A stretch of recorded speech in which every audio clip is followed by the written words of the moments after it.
आप सभी का स्वागत है। आज मैं आपको क्वांटम मैकेनिक्स में श्रोडिंगर समीकरण के हल के रूप में एक प्रॉब्लम ले रहा हूँ।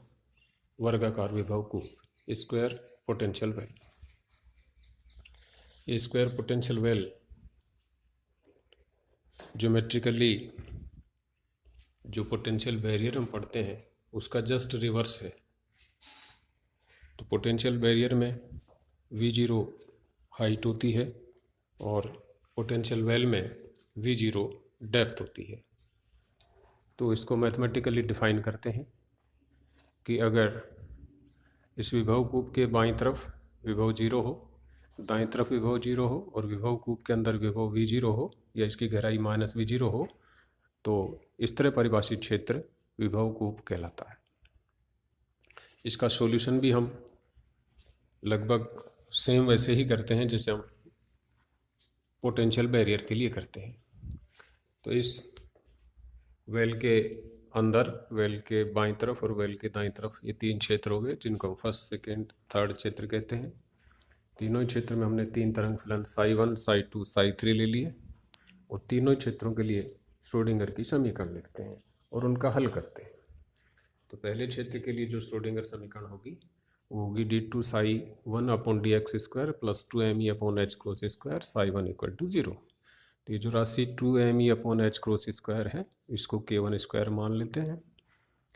तो फिर ये सिंपल हार्मोनिक ऑसिलेटर की इक्वेशन बनेगी और उसका सॉल्यूशन होगा a1 e⁻k1x + b2 e⁻k1x, जहाँ a1 और b1 अननोन कोफिशिएंट्स।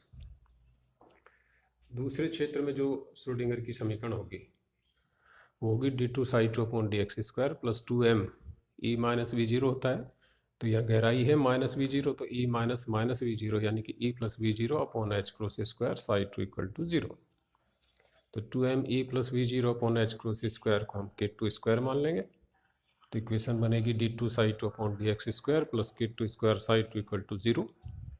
और ये भी एक सिंपल हार्मोनिक ऑसिलेटर की इक्वेशन है। तो इसका हल होगा psi2 = a2 e⁻k2x + b2 e⁻k2x। तीसरे क्षेत्र के लिए श्रोडिंगर की समीकरण लिखेंगे d2 psi3/dx² + 2me/h² psi3 = 0। First और थर्ड क्षेत्र में फंक्शन अलग अलग है psi1 और psi3, लेकिन फर्स्ट और थर्ड दोनों ही क्षेत्र में कण मुक्त है, इसलिए उसकी विभव या उसकी स्थितिज ऊर्जा शून्य होगी। तो d2 psi3/dx² + k1², ये 2me/h² वही है जो हमने पहले क्षेत्र के लिए लिया k1², और ये वापस सिंपल हार्मोनिक ऑसिलेटर की इक्वेशन हुई और जिसका सॉल्यूशन हुआ psi3 = a3 e⁻k1x + b3 e⁻k1x। तो जो तीनों सॉल्यूशन हमने निकाले हैं, इन तीनों सॉल्यूशंस में दो दो तरंगे हैं, एक x दिशा में गतिशील, एक -x दिशा में गतिशील। तो एक को हम आपतित तरंग कहेंगे, दूसरे को परावर्तित तरंग कहेंगे। तो psi1 में पहला पद आपतित तरंग, दूसरा फर्स्ट क्षेत्र में परावर्तित तरंग, psi2 में पहला आपतित तरंग यानी कि फर्स्ट क्षेत्र जो सेकंड में गई है तरंग पारगमित तरंग, और सेकंड क्षेत्र में परावर्तित तरंग। थर्ड क्षेत्र में एक आपतित तरंग यानी कि जो सेकंड से थर्ड क्षेत्र में गई है, प्लस एक परावर्तित तरंग। लेकिन जैसा कि हम फर्स्ट क्षेत्र और सेकंड क्षेत्र की बाउंड्री पे देखते हैं, परावर्तक है वहाँ पर। थर्ड क्षेत्र में ऐसा नहीं है, तो थर्ड क्षेत्र में परावर्तक नहीं है तो परावर्तित तरंग भी नहीं होगी। तो परावर्तित तरंग का आयाम शून्य होगा यानी कि b3 0 होगा और psi3 केवल a3 e⁻k1x होगा। अब हम दो सीमाएं हैं हमारे पास, x = 0 और x = a पर। विभव कूप की चौड़ाई हमने a मान रखी है, तो पहली भुजा x = 0 पर, दूसरी भुजा x = a पर। तो सीमांत शर्तें लगाएंगे। x = 0 पर psi1 = psi2, तो psi1 psi2 को बराबर करेंगे, x = 0 रखेंगे तो हमें प्राप्त होगा a1 + b1 = a2 + b2। दूसरी सीमांत शर्त लगाएंगे हम, x = 0 पर psi1 और psi2 के अवकलन भी बराबर होंगे। तो अवकलन करके x = 0 रखें, इक्वेट करें तो हमारे पास आएगा a1 - b1 = k2/k1 × a2 - b2। तीसरी सीमांत शर्त जो है वो दूसरी बाउंड्री की, x = a पर तो x इक्वल टू ए के दोनों तरफ है फंक्शन psi2 और psi3, तो बाउंड्री पर ये दोनों बराबर होंगे, तो x इक्वल टू ए पर psi2 इक्वल टू psi3। तो x इक्वल टू ए रखें, psi2 को psi3 के बराबर करें, तो हमारे पास क्वेश्चन आती है a2 e to the power iota k2a plus b2 e to the power minus iota k2a equal to a3 e to the power iota k2a। इसके बाद x इक्वल टू ए पर psi2 और psi3 का अवकलन भी बराबर होंगे, तो अवकलन करके हम x इक्वल टू ए रखें, इक्वेट करें, तो हमारे पास a2 e to the power iota k2a minus b2 e to the power minus iota k2a equal to k1 upon k2 a3 e to the power iota k1a प्राप्त होता है। अब first और सेकंड समीकरण को हल करके हम a2 और b2 निकाल लें, और थर्ड और फोर्थ समीकरण को हल करके a2 और b2 पुनः निकाल लें a3 के पदों में, और a2 और b2 के मान हम a1 ज्ञात करने के लिए प्रयुक्त करते हैं। तो फर्स्ट और सेकंड को हल करके हमको मिलेगा a1 a2 और b2 के पदों में। इसमें हम 3 और 4 से a2 और b2 के मान निकाल के रख देते हैं, तो हमको प्राप्त होता है a1 a3 के पदों में, और वहाँ से हमको a3 अपॉन a1 प्राप्त होगा 4k1 k2 e to the power minus iota k1a upon k1 square plus k2 square e to the power minus iota k2a minus e to the power iota k2a plus 2k1 k2 e to the power minus iota k2a plus e to the power iota k2a। ये same वैसे ही है, ये result वही है जो हम potential barrier में प्राप्त करते हैं। तो ये नीचे जो राशियां हैं e to the power minus iota k2a minus e to the power iota k2a, तो जैसा कि हमको पता है e to the power iota theta plus e to the power iota theta minus e to the power minus iota theta upon 2 iota, ये sine theta के बराबर होता है, और e to the power iota theta plus e to the power minus iota theta upon 2 ये cos theta के बराबर होता है। तो हमने वैल्यू रख दी e की पावर्स की माइनस आइटा साइन k2a और कोस k2a, तो हमारे पास प्राप्त हो गया a3 अपॉन a1। अब a3 अपॉन a1 का हमने संयुग्म में ले लिया, तो संयुग्म में लेंगे तो यहाँ पर आइटा की जगह माइनस आइटा हो जाएगा, और यहाँ रोधिका की तरह या पोटेंशियल बैरियर की तरह k1 और k2 वास्तविक या काल्पनिक अलग अलग स्थिति में नहीं होंगे। यहाँ k2 और k1 दोनों ही हमेशा या सदैव रियल ही होंगे, तो k2 का स्टार या k2 का संयुग्मी k2 ही होगा, और k1 का संयुग्मी भी k1 ही होगा। तो a3 अपॉन a1 का संयुग्म हमने निकाल लिया, तो a3 अपॉन a1 का संयुग्म निकालेंगे तो हमारे पास प्राप्त हो गया 2k1 k2 e to the power iota k1a upon k1 square plus k2 square, ये माइनस आइटा प्लस हो जाएगा iota sign k2a plus 2k1 k2 कोस k2a। अब हम पारगमन गुणांक निकाल लेते हैं, तो पारगमन गुणांक निकालेंगे तो t equal to a3 upon a1 का मॉडुलस स्क्वायर या a3 अपॉन a1 और a3 अपॉन a1 के संयुग्मी का गुणा। तो a3 अपॉन a1 और a3 अपॉन a1 के संयुग्मी हमने निकाल रखे हैं, दोनों को मल्टीप्लाई कर देंगे तो हमारे पास प्राप्त होगा 4k1 square k2 square upon k1 square plus k2 square का whole square sine square k2a plus 4k1 square k2 square cos square k2a। तो a3 अपॉन a1 और a3 अपॉन a1 के स्टार में जो नीचे राशियां हैं वो a प्लस b और a माइनस b हैं, तो a square minus b square हो जाएगा, और चूँकि आइटा स्क्वायर है तो वो a square plus b square हो जाएगा। अब ये जो कोस स्क्वायर है इस कोस स्क्वायर को साइन स्क्वायर में बदल लेंगे, तो 1 माइनस साइन स्क्वायर, तो हमारे पास ये बचेगा 4k1 square k2 square upon k1 square minus k2 square का whole square sine square k2a plus 4k1 square k2 square.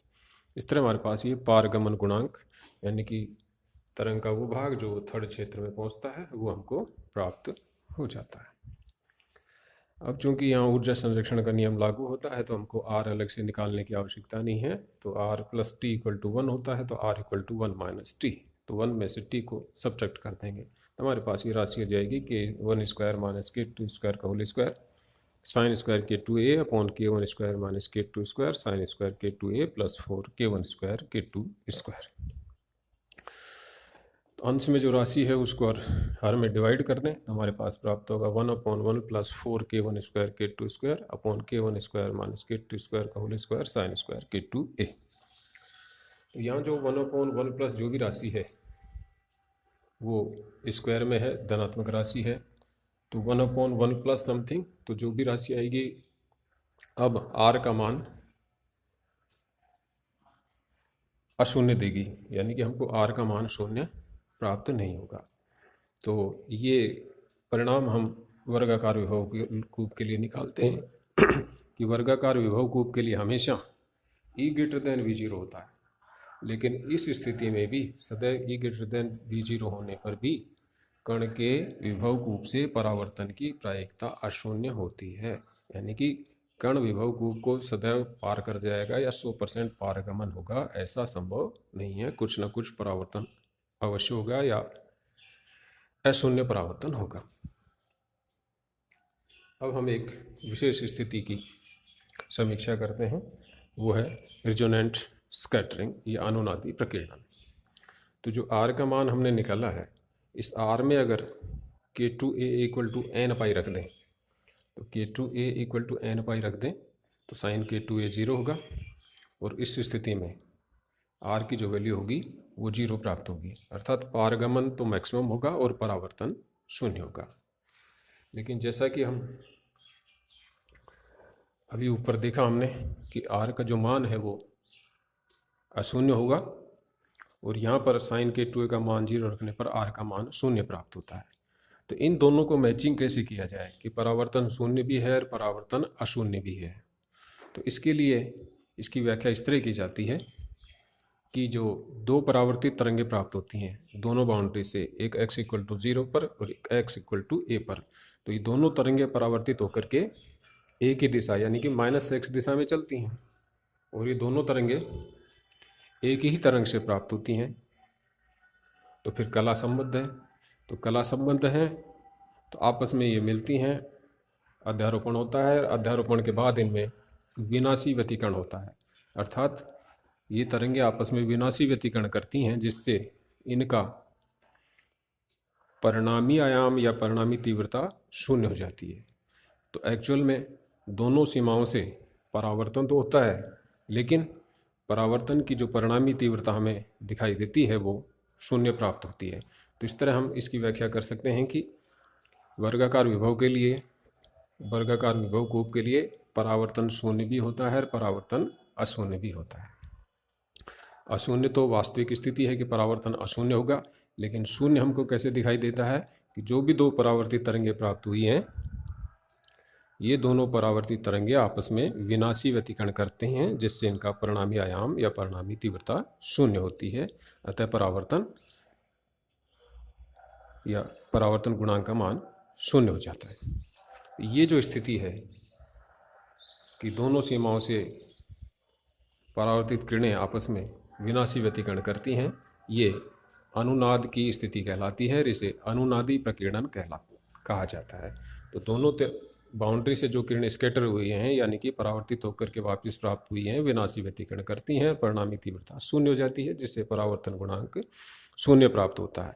तो ये स्थिति या ये घटना अनुनादी प्रकीर्णन कहलाती है, रिजोनेंट फिर स्कैटरिंग कहलाती है।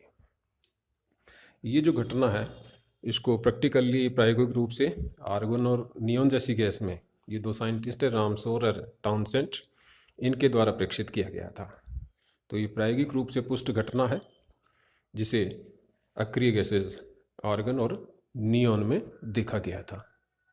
तो ये जो घटना है, इस घटना को यानी कि इस अनुनादी प्रकीर्णन को रामसोर टाउनसेंट इफेक्ट भी कहा जाता है। तो ये जो रामसोर टाउनसेंट इफेक्ट है, ये वर्गाकार विभव कूप की एक विशेष व्याख्या है जो हमको अक्रिय गैसों में प्राप्त होती है। तो ये प्रायोगिक रूप से प्रेक्षित घटना है। तो दोनों ही स्थितियां वर्गाकार विभव कूप में प्राप्त होती हैं, और अनुनादी प्रकीर्णन इसका विशिष्ट परिणाम है वर्गाकार विभव कूप का। तो वर्गाकार विभव बैरियर का विशिष्ट परिणाम है कि E<V0 होने पर भी कण थर्ड क्षेत्र में जा सकता है, यानी कि टनल इफेक्ट या सुरंगन प्रभाव होता है, जबकि वर्गाकार विभव कूप का विशेष परिणाम है कि इसमें अनुनादी प्रकीर्णन पाया जाता है। आज के इस चैप्टर में इतना ही। धन्यवाद।